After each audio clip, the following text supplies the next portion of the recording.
क्या ए तक नहीं आता है, मैं डंके की चोट पे कहता हूँ, उनको पूरी की पूरी एवरेज निकालना सिखा देंगे, उनको पूरी की पूरी एवरेज निकालना सिखा देंगे।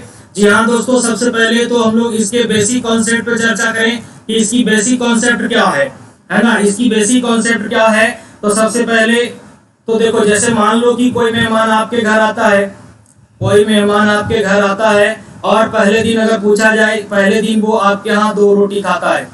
कितना रोटी खाता है? 2 रोटी खाता है। अगले दिन वह 4 रोटी खाता है। अगले दिन वह कुछ बाहर में खा लेता है तो कितना रोटी खाता है? 1.5 रोटी खाता है। फिर अगले दिन कितना खाता है? तो 5 खाता है ना। तो इस तरह से वो अलग अलग दिन अलग अलग रोटियां खा रहा है। अगर आपसे कोई थर्ड पर्सन पूछे कि वह कितना रोटी खाता है आपके यहाँ, तो आप क्या कहोगे कि 2, 4, 5, 1.5, इस तरह से थोड़ी ना बोलोगे यार। आप सीधा सीधी क्या करोगे कि 2 + 4 + 5 + 1.5, और ये 4 दिनों में खाया है तो देखेंगे क्या कि 2, 4, 6, 5, 11, 1, 12, 12.5 रोटी इसने खाया है। 12.5 डिवाइडेड बाई 4, यानी अगर हम बात करें तो आप क्या कहोगे कि ऑन एन एवरेज यह 3 रोटी खाता है। ऑन एन एवरेज हम देखेंगे कि यह कितना रोटी खाता है, तो आप क्या कहोगे उस बंदे को कि ये जो मेहमान है वो ऑन एन एवरेज 3 रोटी खाता है ना। यानी अगर हम बात करें एवरेज, एवरेज क्या होता है? एवरेज बराबर होता है, अगर हम एवरेज की बात करें तो एवरेज बराबर होता है आपका sum of term upon number of term, sum of term upon number of term. Clear है? Sum of term upon number of term, ये आपका क्या हो जाएगा? औसत हो जाएगा। जी हाँ, यहाँ पे एक और फार्मूला काम करता है एवरेज का। वो क्या काम करता है वो देखो, एवरेज का क्या काम करता है कि फर्स्ट टर्म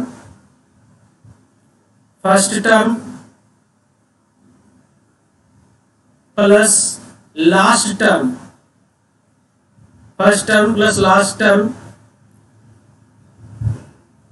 डिवाइड बाई हो जाएगा आपका क्या? 2। डिवाइड बाई क्या हो जाएगा? 2। लेकिन ये फॉर्मूला तभी काम करेगा जब आपका क्या होगा बच्चों? डिफरेंस सेम होगा। ये कब काम करेगा? जब कंजुगेटिव टर्म के बीच का डिफरेंस क्या होगा? सेम होगा। कंजुगेटिव टर्म के बीच का डिफरेंस क्या होगा? सेम होगा। जैसे बात कर लो, जैसे मान लो 5, 10, 15, 20, अब पूछ दिया कि इसका औसत बताओ, तो आप देख पा रहे होंगे कि ये कंजुगेटिव टर्म में जो डिफरेंस आ रहा है वो आपका क्या है? सेम है। तो हम लोग क्या करेंगे कि फर्स्ट टर्म कितना हमारा? फर्स्ट टर्म हो गया 5, लास्ट टर्म कितना हो गया भैया? तो 20, डिवाइड बाई अगर हम 2 करें तो आप देखोगे कि आपका जो उत्तर हो जाएगा वो 12.5 हो जाएगा। लेकिन ये तभी काम करेगा जब कंजुगेटिव टर्म के बीच का जो डिफरेंस होगा वो डिफरेंस क्या होना चाहिए? सेम होना चाहिए। क्लियर है? चलो आते हैं हम लोग पहले सवाल की ओर बढ़ते हैं। पहला सवाल हम लोगों का क्या कहता है कि average of 8 number is a. 8 संख्याओं का जो औसत है वो आपका ए है। 8 संख्याओं का औसत जो है वो आपका ए है। यानी अगर हम टोटल की बात करें तो टोटल आपका क्या हो जाएगा? 8a हो जाएगा। And the average of 4 number is B. उनमें से अगर हम बात करें कि 4 संख्याओं का औसत जो है वो आपका क्या है? बी है। 4 संख्याओं का औसत जो है वो आपका बी है। And if the average of remaining 4 is C. Remaining 4 number का जो औसत है वो सी है, यानी 4c। यानी हम कहेंगे क्या कि ये 4b + 4c जो है वो किसके बराबर होगा? 8a के बराबर होगा। यानी अगर हम बात करें तो 8a बराबर 4 कॉमन करेंगे तो ये क्या हो जाएगा बच्चों? b + c। क्लियर? अब ये इसको कैलकुलेट कर लो, कितने चांस में कट जाएगा? 2 चांस में कट जाएगा। यानी हम कह सकते हैं कि 2a बराबर क्या हो जाएगा? b + c। 2a बराबर क्या हो जाएगा? b + c। ये हमारा रिलेशन आ गया। That means option number 1। Clear है? चलो आगे आते हैं। आगे क्या कहता है कि average of 7 conjugative even number is 22। 7 लगातार सम संख्या का जो औसत है वो आपका कितना है? 22 है। उसमें से बड़ी और छोटी संख्या क्या है? अगर हम बात करें, अगर ऑप्शनली बात करो तो देखो, सबसे पहले तो बड़ी बोला है तो बड़ी हमारा 28 है, छोटी बोला है तो छोटी हमारा कितना? 16। इवन नंबर तो यही है। यहाँ पे देखो कि पहले छोटी फिर बड़ी, छोटी फिर बड़ी, छोटी फिर बड़ी। दूसरी चीज ये ऑड है, यहाँ पे ये ऑड है। अब यहाँ पे ये पहले छोटी को रखा है इसलिए ये नहीं होगा। क्लियर है ना? तो ऑप्शन नंबर डी हमारे ख्याल से ये उत्तर होना चाहिए। सबसे पहले आप देखो इसको कॉन्सेप्चुअली देखते हैं। कॉन्सेप्चुअली देखते हैं तो मान लेते हैं कि सबसे छोटी इवन नंबर हमारा x है। फिर क्या हो जाएगा? x + 2 हो जाएगा। फिर क्या हो जाएगा? x + 4 हो जाएगा। फिर क्या हो जाएगा हमारा? x + 6 हो जाएगा। फिर क्या हो जाएगा हमारा? x + 8 हो जाएगा। फिर क्या होगा? x + 10 होगा। फिर क्या होगा भैया? x + 12 होगा, है ना? तो कितने हो गए नंबर? कितने नंबर हो गए यार देख लो, 1 2 3 4 5 6 और ये 7 नंबर हो गए। और इन सबों का जो औसत दे रखा है, औसत जो दे रखा है वो 22 है। एवरेज हमारा 22 है। अगर हम सम की बात कर लें तो सम टोटल कितना हो जाएगा? 22 × 7। क्या हो जाएगा सम? 22 × 7। अब यहाँ पे देखो कि टोटल कितने हो गए, तो आपका हो जाएगा कितना टोटल? अगर हम बात करें तो आपका हो गया 7x प्लस, अब यहाँ पे जोड़ो तो 2 4 6 6 12 8 20 10 30 और 12 32, है ना? 7x + 32 = कितना हो जाएगा? 22 × 7 7 × 14 7 × 14 और 1 15 154। अब यहाँ पे 7x = क्या हो जाएगा? 32 को इधर ले जाओगे तो यहाँ पे हो जाएगा 2, 5 में से 3 गया तो हो गया 2 1। तो यहाँ से हम x की बात करें तो x बराबर क्या हो जाएगा? 7 से अगर हम इसको डिवाइड करते हैं तो 7 × 1 = 7, बच गया 5, बच गया 5। अब यहाँ पे अगर देखो बच गया 5 तो ये कट नहीं रहा है। 7 × 1 = 7 और ये देखो थोड़ी सी लगता है मिस्टेक हो रही है ऐड करने में। यहाँ पे देखो यहाँ पे क्या हो गया? फिर से जोड़ लेते हैं। 2 4 6 6 12 12 8 20 20 10 30 30 12 42, सॉरी यहाँ पे हमारा क्या हो जाएगा? 42 हो जाएगा। कितना हो जाएगा? 42। और इसको कैलकुलेट करोगे तो ये हमारा क्या हो जाएगा? 112। अब यहाँ से डिवाइड करो, 7 × 1 = 7 हो गया, 7 × 1 = 7 कैरी हो गया 4, 7 6 = 42, है ना? यानी x जो हमारा आ गया वो आपका कितना हो गया? 16 हो गया। x जो हमारा हो गया वो हमारा क्या हो गया बच्चों? 16 हो गया। अब ये देखो x हमारा सबसे छोटी संख्या था। अब सबसे बड़ी संख्या की बात करें तो सबसे बड़ी संख्या x प्लस कितनी थी? x + 16 यानी कितना था? Sorry x + 12। सबसे बड़ी जो नंबर थी वो x प्लस क्या थी? 12 थी। तो x + 12 तो x हमारा 16 आ गया। अब +12 ऐड करोगे तो कितना हो जाएगा? 28। यानी छोटी संख्या हमारा 16 हो रहा है और बड़ी संख्या क्या हो रहा है? 28। तो ये सवाल आप बाई ऑप्शन भी देख सकते थे, लेकिन अब मैटर आता है सर कि शॉर्टकट कैसे होगा। ये तो पूरा लंबा तरीका हो गया, शॉर्टकट कैसे होगा? तो देखो करना क्या होगा, सबसे पहले तो इसको हम इरेज कर लें, है ना? नोट कर लीजिएगा आप लोग, इसको इरेज करते हैं हम।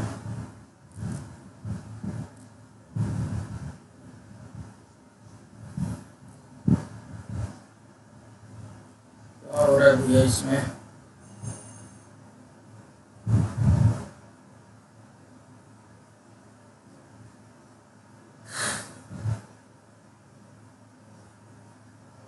चलो अब देखो 7 नंबर की बात किया तो सबसे पहले हम लोग करेंगे क्या कि 7 नंबर की बात किया है तो 7 लाइन बना लो, 1 2 3 4 5 6 और 7 लाइन बना ले। एवरेज क्या होता है? एवरेज हमेशा मिडिल टर्म होता है। एवरेज हमेशा क्या होता है बच्चों? मिडिल टर्म होता है, मतलब माध्य मान आप कह सकते हो। यानी बीच वाला जो वैल्यू है, बीच वाला जो नंबर है वो हमारा औसत है। और ये आपका कितना है भैया? औसत है। ये कितना है हमारा? 22। अब ग्रेटेस्ट नंबर की बात कर लें तो 22 के बाद हमारा हो जाएगा 24, फिर हो जाएगा आपका 26, फिर हो जाएगा आपका 28। अब आप देख रहे हो 2-2 के अंतराल पर क्यों बढ़ा रहे हैं? क्योंकि दो लगातार सम संख्याओं में कितने का अंतर होता है बच्चों? तो 2 का अंतर होता है। अब स्मॉलेस्ट की बात कर ले तो स्मॉलेस्ट यहाँ पे हो जाएगा आपका 20, फिर हो जाएगा आपका 18 और फिर हो जाएगा आपका 16। तो सबसे छोटी संख्या और सबसे बड़ी संख्या ही तो निकालनी थी। सबसे छोटी संख्या और सबसे बड़ी संख्या ही तो निकालना था। तो हमारा जो उत्तर होगा वो क्या नहीं हो जाएगा? Option number 4। क्लियर है? चलो आगे बढ़ते हैं। अगला सवाल क्या कहता है कि average of 5 consecutive odd number average of 5 consecutive odd number is 15। अब देखो 5 लगातार विषम संख्या, 5 लगातार विषम संख्या का जो औसत है वो है आपका 15। 5 लगातार विषम संख्या, तो अब देखो सीधा सीधी 5 लाइन बना लो, 2 3 4 5। अब इसका जो औसत है, औसत हमेशा मिडिल टर्म होता है। औसत जो इसका दे रखा है वो आपका कितना दे रखा है बच्चों, तो 15 दे रखा है। औसत कितना दे रखा है, 15 दे रखा है। अब पूछा what is the sum of largest and smallest, तो देखो 15 दे रखा है, तो अगर हम इससे बढ़ें तो हमारा हो जाएगा 17, फिर बढ़ेंगे तो हो जाएगा 19। अगर स्मॉलेस्ट की बात करें तो ये हो जाएगा हमारा 13 और ये हो जाएगा हमारा 11। तो स्मॉलेस्ट हो गया हमारा भैया 11 और ग्रेटेस्ट हो गया भैया हमारा कितना 19, और इसका सम की बात किया है तो सम कितना हो जाएगा 30। ये आपके सवाल का उत्तर। क्लियर है? चलो आगे बढ़ते हैं। आगे क्या कहता है कि 8 क्रमागत सम संख्या का औसत 23 है। 8 क्रमागत सम संख्या का जो औसत है वो आपका कितना है बच्चों, 23 है। 8 क्रमागत सम संख्या का औसत 23 है। तो सबसे बड़ी और सबसे छोटी का क्या निकालना है हम लोगों को, गुणनफल निकालना है। 8 क्रमागत सम संख्या का औसत 13 है, सॉरी 13 है भैया, 13 है। 8 क्रमागत सम संख्याओं का औसत 13 है। तो सिंपल सी बात है, उसी तरह से हम बात करेंगे और देखेंगे कि 8 क्रमागत बोला है तो सबसे पहले तो 8 लाइन बना ले, 2 3 4 5 6, कितने हो गए, 6 हो गए, 7 8। अब इसका औसत, औसत क्या था, यहाँ पे 8 नंबर है। अब यहाँ पे थोड़ा सा आपको कंफ्यूजन हो रहा होगा कि 8 नंबर में कैसे औसत निकालोगे। तो देखो औसत क्या होता है, औसत हमेशा मिडिल टर्म होता है। 4 इधर बीच वाला हमारा औसत हो जाएगा। क्या हो जाएगा, बीच वाला हमारा औसत हो जाएगा, और वो हमारा कितना भैया 13 है। कितना है, 13 है। लेकिन है तो कंजुगेटिव इवन नंबर और यहाँ पे औसत 13 है। तो आप देखो कि अगर हम 13 के बाद इवन नंबर लाना चाहें तो 13 के बाद इवन नंबर हमारा हो जाएगा 14, फिर हो जाएगा बच्चों 16, फिर हो जाएगा हमारा 18 और फिर हो जाएगा हमारा 20। क्लियर? स्मॉलेस्ट की बात करें तो 13 के पहले हमारा हो जाएगा 12, 12 के पहले हो जाएगा 10, 10 के पहले हो जाएगा हमारा 8 और 8 के पहले हो जाएगा हमारा क्या 6। लेकिन अब हमें डिमांड क्या है कि सबसे बड़ी और सबसे छोटी का क्या निकालना है बच्चों, प्रोडक्ट निकालना है। सबसे बड़ी और सबसे छोटी का क्या निकालना है, प्रोडक्ट निकालना है। तो अब देखो सबसे छोटी संख्या तो हमारी हो गई 6 और सबसे बड़ी संख्या हमारी हो गई कितनी, 20। अब इसका प्रोडक्ट आपको निकालना है तो प्रोडक्ट करोगे तो 20 गुना 6 कितना हो जाएगा, उत्तर 120 हो जाएगा। बेसिक कॉन्सेप्ट पे चर्चा आज हम लोग कर रहे हैं, धीरे धीरे लेवल बढ़ जाएगी, है ना। तो सबसे बड़ी और सबसे छोटी का जो प्रोडक्ट आ गया वो आपका कितना हो गया, 20 गुना 6 यानी कितना 120 हो गया। क्लियर है? चलो आगे बढ़ते हैं। अगला सवाल क्या कहता है कि एवरेज ऑफ 17 नंबर इज 45। 17 संख्याओं का औसत जो है वो आपका 45 है। 17 संख्याओं का जो औसत है वो आपका क्या है, 45 है। The average of first 9 of these number is 51। उसमें से प्रथम 9 संख्याओं का औसत 51 है। And the last of these number is 36। Last of 9 of these number is 36। अंतिम 9 संख्याओं का औसत 36 है। What is the 9th number, तो 9वीं संख्या क्या है। तो सबसे पहले देखो, सबसे पहले तो बात करो कि 17 नंबर का औसत, 17 नंबर का जो औसत दे रखा है, 17 नंबर का जो औसत दे रखा है वो है आपका कितना, 45। सोचो सवाल पे, 17 नंबर का जो औसत दे रखा है वो है हमारा कितना, 45। उनमें से, इन 17 में से बात कर लें फर्स्ट 9 का अगर हम बात करें तो फर्स्ट 9 का औसत जो दे रखा है वो हमारा 51 दे रखा है। एंड लास्ट 9 का जो औसत दे रखा है वो आपका कितना दे रखा है भैया, 36। लास्ट 9 का औसत दे रखा है 36। फर्स्ट 9 का औसत 51 है। फर्स्ट 9 का औसत क्या है भैया, 51 है। एंड लास्ट 9 का औसत कितना है भैया, 36 है। तो आपको पता करना है कि 9वीं संख्या क्या है। तो आप सिंपल वे में देख पा रहे होंगे कि इधर से फर्स्ट 9 और इधर से लास्ट 9 यानी एक नंबर को आप क्या कर रहे हो, ओवरलैप कर रहे हो। इधर से भी काउंट कर रहे हो, 9वीं संख्या जो इधर से आ रही है इधर से भी काउंट हो रही है और इधर से भी आप उसको काउंट कर रहे हो। मतलब एक नंबर को आप 2 बार काउंट कर रहे हो, तभी तो ये 9 9 18 हो रहा है, जबकि रिजल्ट तो टोटल 17 ही है नंबर, है ना। तो एक नंबर को आप क्या कर रहे हैं, ओवरलैप कर रहे हैं। तो देखो सिंपल वे में करना क्या है, हम लोगों को सोचना है सवाल पे कि 17 संख्याओं का औसत 45 है। इस 45 को आप हाथ में रख लो। 17 संख्याओं का औसत 45 है, इस 45 को हाथ में रख लेते हैं अब देखो 17 नंबर का औसत 45 था, उनमें से प्रथम 9 का औसत कितना है 51 है, यानी कितना बढ़ गया औसत, कितना बढ़ गया भैया, तो 6 बढ़ गया, बढ़ गया ना, तो प्लस करेंगे, कितना बढ़ गया भैया, तो 6 बढ़ गया। संख्याओं की संख्या कितनी है, तो 9 है, यानी टोटल कितना बढ़ गया 6 × 9। अरे औसत में 6 की वृद्धि हुई है तो टोटल में वृद्धि कितनी की हो जाएगी, 6 × 9 54 की हो जाएगी। क्लियर। अब यहाँ देखो, अब बात करो अंतिम 9 का। अंतिम 9 में देखो कि औसत तो टोटल 45 है और अंतिम 9 संख्याओं का औसत 36 है, यानी एवरेज हमारा क्या हो गया बच्चों, घट गया है। घट गया है तो क्या करेंगे, माइनस करेंगे। कितना माइनस करेंगे, तो 45 में से 6 गया, सॉरी 45 में से 36 गया तो कितना हो गया 9। औसत कितना कम गया भैया, तो 9 कम गया। और संख्याओं की संख्या कितनी है, संख्याओं की संख्या हमारी कितनी है बच्चों, तो 9 है। संख्याओं की संख्या हमारी कितनी है, 9 है। यानी ओवरऑल अगर हम बात करें तो 45 प्लस 54, 45 प्लस 54 अब माइनस 81, ये हमारा निकल के आ जाएगा क्या, तो नॉर्मल रिजल्ट है ना। ये हमारा क्या निकल के आ जाएगा, नॉर्मल रिजल्ट। अब यहाँ से इसको कैलकुलेट करो तो क्या हो जाएगा, 5 4 आपका 9 हो जाएगा और 5 4 9 हो जाएगा। 99 में से आपको 81 माइनस करना है, तो 9 में से 1 गया तो कितना हो जाएगा 8, और 9 में से 8 गया तो कितना 8। ये आपका क्या है बच्चों, तो नॉर्मल रिजल्ट, जिसको हम लोग क्या कर रहे थे, ओवरलैप कर रहे थे, है ना, जिसको हम लोग क्या कर रहे थे बच्चों, ओवरलैप कर रहे थे। दूसरा क्या तरीका है कि मल्टीप्लाई करके बनाओ। तो मल्टीप्लाई करने के लिए आपको टेबल वगैरह याद करना पड़ेगा। उससे बढ़िया है कि आप सवाल पे थोड़ा सा सोचो, सवाल पे थोड़ा सा सोचो, थिंकिंग का कलेक्शन करो, तभी सिलेक्शन होगा, है ना। चलो आगे सवाल बढ़ते हैं। आगे क्या कहता है कि 50 पर्यवेक्षण का औसत 36 है। देखो सवाल सोचने वाली बात है कि 50 रिजल्ट का औसत क्या है बच्चों, 36 है।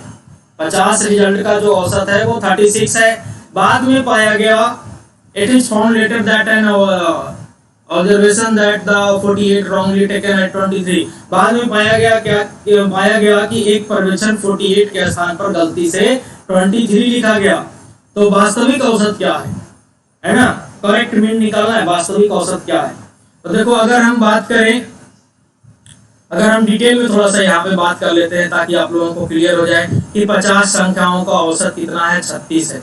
अगर हम टोटल की बात करें तो 36 85 से यानी कितना हो जाएगा बच्चों 1800, है ना। उसमें से एक पर्यवेक्षण 48 के स्थान पे गलती से 23 लिखा गया। अब सोचो सवाल पे कि एक्चुअल में 48 था, एक्चुअल में 48 था और हम गलती से क्या लिख दिए थे भैया, 23 लिख दिए। एक्चुअल में 48 था, एक्चुअल में 48 था और हमने बाई मिस्टेक कितना लिख दिया, तो 23 लिख दिया। यानी भैया देखो कि कितने की मिस्टेक कर गए, कितने की मिस्टेक कर रहे हैं, 25 की। यानी इसमें हमारा क्या होना चाहिए, जो ये 1800 आ रहा है टोटल जो सम आ रहा है, इसमें 25 और ऐड होगा। क्यों ऐड होगा, क्योंकि एक्चुअल में एक नंबर 48 थी जिसको बाय मिस्टेक हमने 23 पढ़ा था। यानी एक्चुअल जो सम होगा, रियल सम जो होगा, इसका रियल जो सम होगा वो क्या हो जाएगा, 1800 प्लस कितना 25, यानी कितना हो जाएगा 1825। कितना हो जाएगा बच्चों, 1825 हो जाएगा। अब बोला है कि इस प्रकार नया औसत क्या होगा, तो इस प्रकार अगर हम रियल एवरेज की बात करें, रियल एवरेज की अगर हम बात करें तो एवरेज थोड़ा सा बढ़ने वाला है हमारा, है ना। तो क्या हो जाएगा 1825 डिवाइडेड बाई कितना हो जाएगा भैया, डिवाइडेड बाई हो जाएगा 50। यानी अगर हम बात करें तो क्या हो जाएगा हमारा 36.5। क्लियर है। तो इस तरह से बनाओगे तो थोड़ा सा समय लगने वाला है। इस तरह से अगर आप बनाते हो तो थोड़ा सा आपको क्या लग जाएगा, समय लग जाएगा। लेकिन यदि आप सवाल पे सोच लेते हो, यदि आप सवाल पे सोच लेते हो तो आपका कैलकुलेशन क्या हो जाएगा, फास्ट हो जाएगा। देखो क्या करना पड़ेगा उसके लिए, तो देखो कैसे सोचते हैं सवाल पे, आप लोग भी सोच सकते हो, है ना। कैसे सोचते हैं सवाल पे, जरा उस पे चर्चा कर ले हम लोग, इसको इरेज कर ले, है ना। कॉन्सेप्ट पकड़ो, कॉन्सेप्ट पकड़ो तभी सॉल्यूशन है। चलो आ जाओ। देखो करना क्या है, 50 संख्याओं का औसत 36 है। 50 संख्याओं का 50 पर्यवेक्षण का औसत जो है वो 36 है। क्लियर है। यानी 50 रिजल्ट का जो एवरेज है वो 36 है। बाद में पाया गया कि एक नंबर 48 था। एक्चुअल में क्या था बच्चों, 48 था और हमने गलती से 23 पढ़ लिया था, यानी ज्यादा था और हम कम पढ़ लिए थे। ज्यादा था एक्चुअल में और हम क्या पढ़ लिए थे, कम पढ़ लिए थे। जब एक्चुअल में सही सही हम सही पढ़ेंगे तो जाहिर सी बात है कि हमारा औसत क्या हो जाएगा, बढ़ जाएगा। अरे ज्यादा था और हम कम पढ़ लिए थे, ज्यादा था एक्चुअल में और हम कम पढ़ लिए थे। अगर हम सही सही उसको पढ़ेंगे, ज्यादा पढ़ेंगे अगर सही सही उसको, तो जाहिर सी बात है कि हमारा एवरेज क्या हो जाएगा, बढ़ जाएगा। अब देखो बेटा मिस्टेक कितने की है, मिस्टेक कितने की कर रहे हैं भैया, हम 25 की कर रहे हैं। और टोटल नंबर हमारे पास कितना है, टोटल नंबर हमारे पास कितना है, 50 है। टोटल नंबर हमारे पास कितना है बच्चों, 50 है। यानी औसत टोटल कितना बढ़ जाएगा, तो 36 तो था ही था। अब यहाँ पे 25/50 मतलब हाफ, यानी 1/2। यानी अगर हम बात करें तो हमारा जो नया औसत हो जाएगा वो 36.5 हो जाएगा। क्लियर है, चलो आगे बढ़ते हैं। अगला सवाल क्या कहता है, अगला सवाल भी कुछ उसी तरह का है कि 10 विद्यार्थियों का औसत अंक 63 है। अब देखो 10 विद्यार्थियों का जो औसत अंक है वो आपका क्या है बच्चों, 63 है। बाद में पाया गया कि एक विद्यार्थी को 70 की जगह 40 और दूसरे विद्यार्थी को 60 की जगह 50 पढ़ लिया गया। अब देखो 10 विद्यार्थियों का औसत अंक जो है वो आपका 63 है। इस 63 को रख लेते हैं। अब उसके बाद देखते हैं प्लस होगा या माइनस होगा। अब देखो एक्चुअल में क्या था बेटा, एक्चुअल में था 70 नंबर, एक्चुअल में उसको आया था 70 नंबर, जबकि हमने उसको पढ़ लिया गलती से, बाई मिस्टेकली क्या पढ़ लिया, हम उसको 40 पढ़ लिए। यानी कितने की मिस्टेक कर गए हम, तो कितने की मिस्टेक कर गए, तो 30 की मिस्टेक कर गए। 30 हमने कम पढ़ा था, यानी एक्चुअल में हमको क्या पढ़ना पड़ेगा, 30 ज्यादा पढ़ना पड़ेगा। क्या पढ़ना पड़ेगा, 30 ज्यादा पढ़ना पड़ेगा। दूसरा क्या मिस्टेक है, दूसरे एक स्टूडेंट का भी मिस्टेक है। उसका क्या था भैया, एक्चुअल में 60 था, एक्चुअल में क्या था बच्चों, 60 था और हमने बाई मिस्टेक क्या पढ़ा था, 50 पढ़ा था। हमने बाई मिस्टेक क्या पढ़ा था, 50 पढ़ा था। यानी यहाँ पे भी देखो कि कितने की मिस्टेक कर रहे हैं हम, तो 10 की मिस्टेक कर रहे हैं। यानी ओवरऑल हमको 40 का मिस्टेक है, 40 हमने कम पढ़ा है।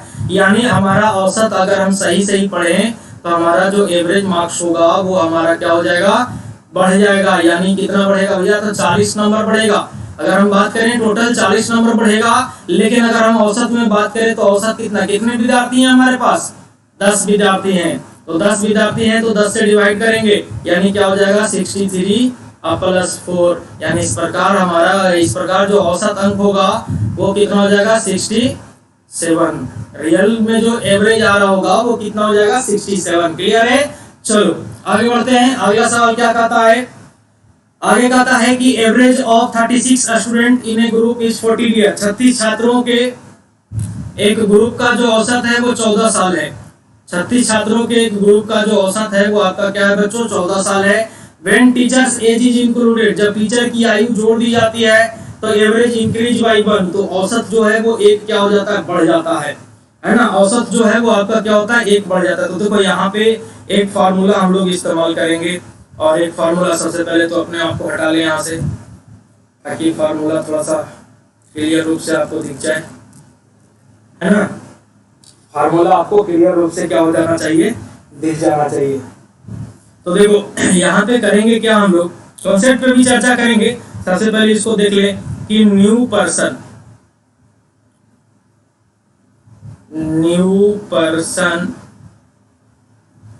Is equal to old average plus minus, बहुत इंपॉर्टेंट फार्मूला है, old average plus minus total person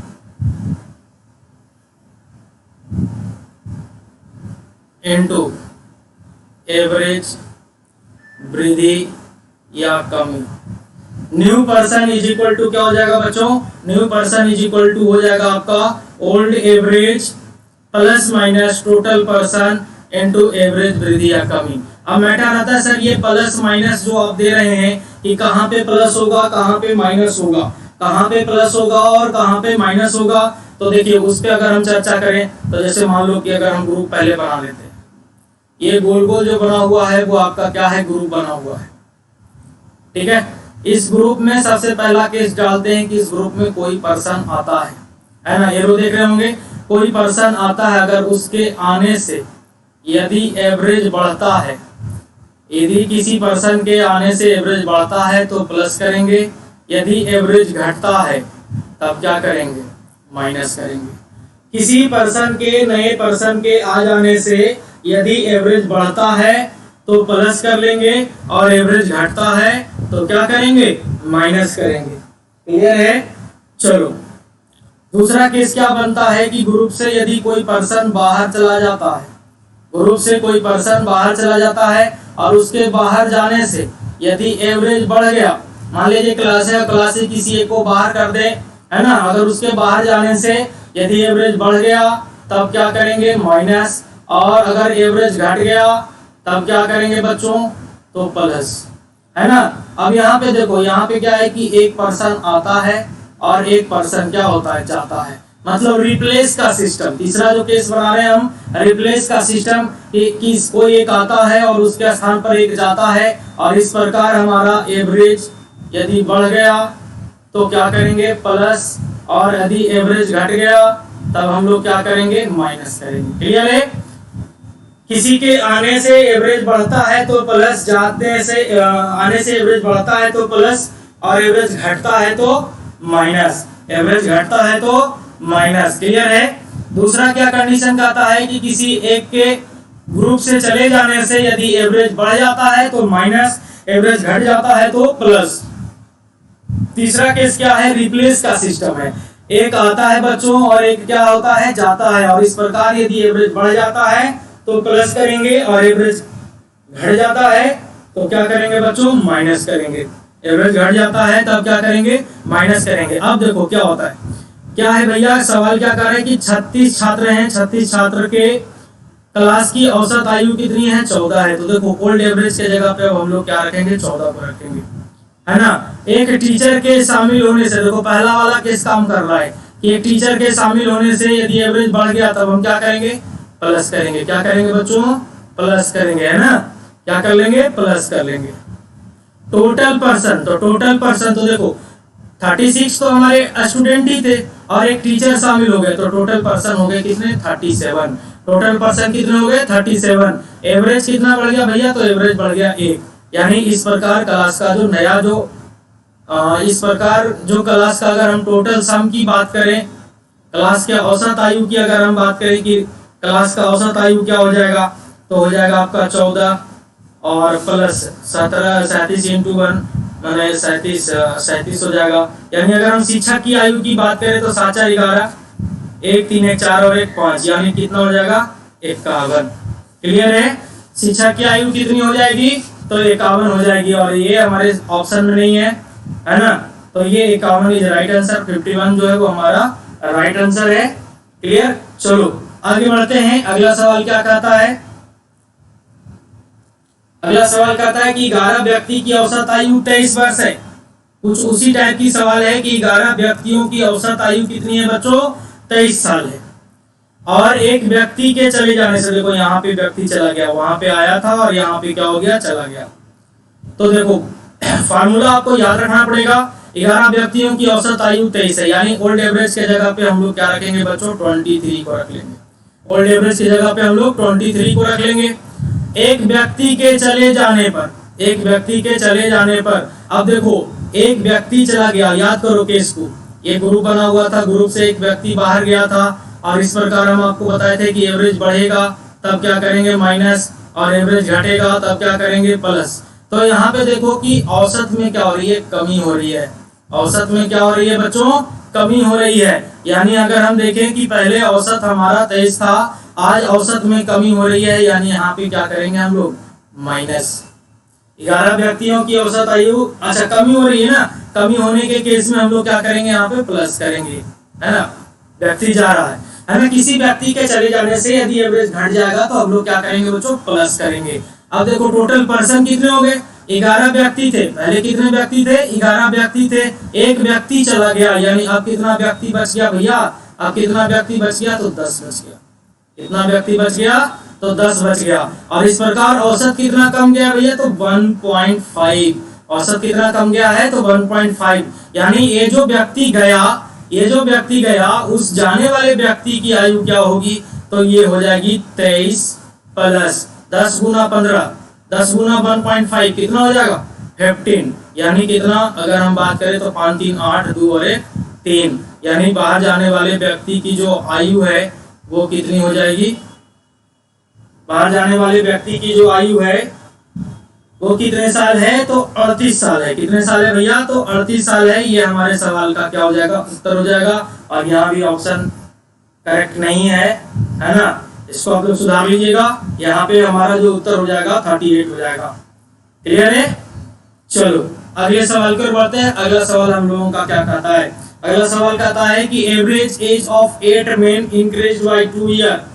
8 पुरुषों की औसत आयु में 2 साल की वृद्धि हो जाती है जब उनमें से 2 जिनकी उम्र 21 और 23 साल 2 नए पुरुष द्वारा बदल दिए जाते हैं। तो देखो जिसको बदला गया, देखो कैसे कैसे हम लोग इस्तेमाल करेंगे। सबसे पहले तो उस चीजों को देखते हैं। तो जो बंदे बदले गए उनकी आयु कितनी है, सबसे पहले तो 21 है और एक दूसरे की कितनी है भैया, तो 23 है। क्लियर है, यानी टोटल इतने एज के आदमी को हम लोग क्या कर रहे हैं, रिप्लेस कर रहे हैं।